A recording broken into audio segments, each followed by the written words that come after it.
আসসালামু আলাইকুম ভিউয়ার্স, আশা করি সবাই খুব ভালো আছেন। আমার চ্যানেলে সবাইকে স্বাগত জানাচ্ছি আজকের ভিডিওটি দেখার জন্য। আর আজকের ভিডিওতে আমি আপনাদের সঙ্গে শেয়ার করতে যাচ্ছি ট্রেডিশনাল বাসন্তী পোলাওয়ের রেসিপি। নর্মাল প্লেন পোলাও রেসিপিটা তো আমরা সবাই জানি, বা বাসায় অতিথি আপ্যায়নের ক্ষেত্রেও কিন্তু প্লেন পোলাওটার জনপ্রিয়তাই বেশি। তবে নর্মাল প্লেন পোলাওয়ের পরিবর্তে যদি বাসন্তী পোলাও রান্না করে পরিবেশন করা হয়, সেক্ষেত্রে পরিবেশনটা কিন্তু অনেক বেশি সুন্দর আর আকর্ষণীয় হয়। আর বাসন্তী পোলাওটা কিন্তু মাংসের সঙ্গে খেতে ভীষণই সুস্বাদু হয়। তাহলে চলুন কথা না বাড়িয়ে আজকে আমি বাসন্তী পোলাওটা কিভাবে রান্না করেছি সেটাই আপনাদের সঙ্গে শেয়ার করে নেই।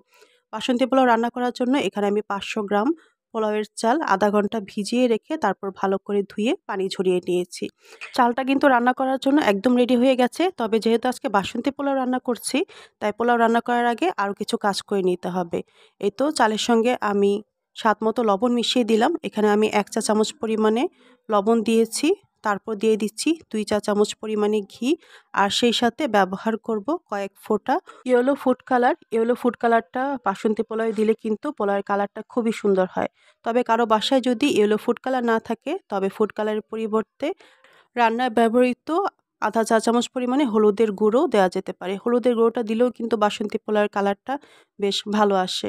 এই তো সব উপকরণ দিয়ে এখন আমি চালের সঙ্গে খুব ভালো করে মিশিয়ে নিচ্ছি, যাতে প্রতিটা চালের গায়ে লবণ, ঘি আর ফুড কালারটা লাগে। এতে করে বাসন্তী পোলাওটা রান্নার পর প্রত্যেকটা চালের কালার আসবে, আর বাসন্তী পোলাওটা দেখতেও খুব সুন্দর লাগবে।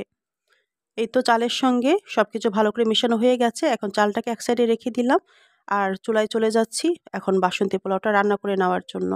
এই তো দেখতেই পাচ্ছেন চুলায় একটা ননস্টিক কড়াই বসিয়ে দিয়েছি, আর এর মধ্যে আমি 3 টেবিল চামচ পরিমাণে সয়াবিন তেল দিয়ে দিয়েছি। যেহেতু চালের সঙ্গে আগে থেকেই ঘি মেশানো আছে, তাই এখানে কড়াইয়ে আর ঘি দিলাম না।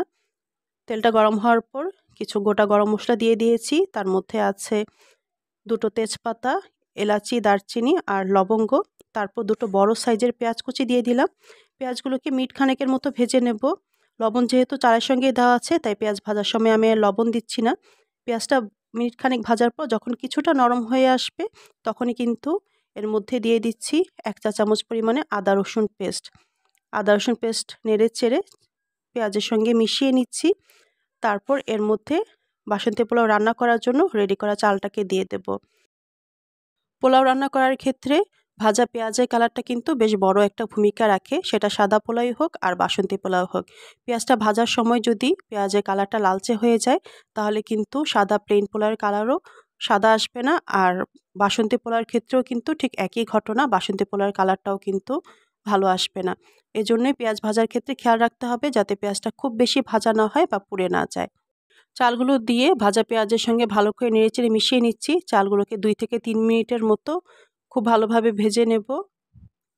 চাল ভাজা হয়ে গেছে। এখন আগে থেকে ফুটিয়ে রাখা গরম পানি দিয়ে দিচ্ছি। যেহেতু এখানে আমি 500 গ্রাম পোলাওয়ের চাল নিয়েছি, তাই পানি আমি ব্যবহার করব প্রায় 750 ml। পানিটা অবশ্য আমি আন্দাজ করেই দিচ্ছি।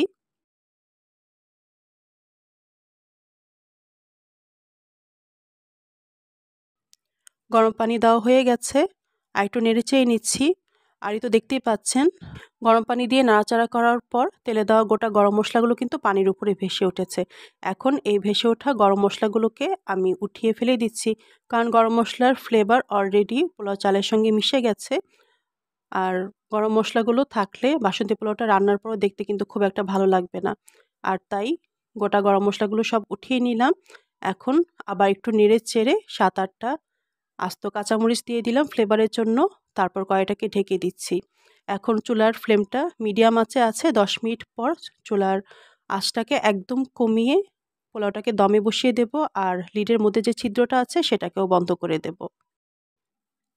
এই তো ঢাকনা তুলছি। প্রায় 30 মিনিট পর গরম পানি দেওয়ার পর 10 মিনিট চুলার আঁচটা বাড়িয়ে রেখেছিলাম। 10 মিনিট পর চুলার আঁচটা একদম কমিয়ে বাসন্তী পোলাওকে দমে বসিয়ে দিয়েছিলাম, আর সেই সাথে কড়াইয়ের লিডের মধ্যে যে ছিদ্রটা ছিল সেটাও বন্ধ করে দিয়েছিলাম। আর এই তো 30 মিনিট পর বাসন্তী পোলাও কিন্তু একদম রান্না হয়ে গেছে। আমি আবার একটু নেড়েচেড়ে দিচ্ছি যাতে পোলাওটা বেশ ঝরঝরে হয়। আর দেখতেই পাচ্ছেন বাসন্তী পোলাওটা রান্নার পর দেখতে কতটা সুন্দর লাগছে। একদম পারফেক্ট বাসন্তী কালার এসেছে। যদিও মোবাইলের ক্যামেরায় কালারটা খুব একটা বোঝা যাচ্ছে না, তবে সামনাসামনি কিন্তু বাসন্তী পোলাওয়ের কালারটা খুবই সুন্দর লাগছিল। আর যেহেতু চালটাকে আগেই পোলাও রান্না করার জন্য রেডি করে নেওয়া হয়েছিল, তাই প্রতিটা চালের গায়ে ফুড কালার লেগেছিল। তাই রান্না করার পর প্রত্যেকটা চালের মধ্যেই কিন্তু ফুড কালার এসেছে, আর চালগুলো একদম পারফেক্টলি সেদ্ধ হয়ে ঝরঝরে পোলাও রান্না হয়েছে। আর দেখলেনই তো কত সহজে একদম সাধারণভাবেই কিন্তু বাসন্তী পোলাওটা রান্না করে নেওয়া যায়। আর এই বাসন্তী পোলাওটা যদি রান্নার পর টেবিলে পরিবেশন করা হয়, পরিবারের সদস্যরা তো খুশি হবেই, অতিথিরাও কিন্তু দেখে মুগ্ধ হয়ে যাবে। আর বাসন্তী পোলাওটা মাংসের সঙ্গে খেতে কিন্তু খুবই ভালো লাগে। তো আশা করি আজকে বাসন্তী পোলাও রেসিপিটা আপনাদের কাছে ভালো লেগেছে। ভালো লেগে থাকলে অবশ্যই ভিডিওতে একটা লাইক দেবেন, অন্যদের সঙ্গে শেয়ার করবেন, কমেন্টস করে জানাবেন। আর আমার চ্যানেলটা যারা এখনও সাবস্ক্রাইব করেনি, চ্যানেলটাকে সাবস্ক্রাইব করে এবং চ্যানেলের ভিডিওগুলো দেখে আমার সাথেই থাকবেন। তাহলে আগামী ভিডিও দেখার আমন্ত্রণ জানিয়ে আজকের মতো বিদায় নিচ্ছি। সবাই ভালো থাকবেন।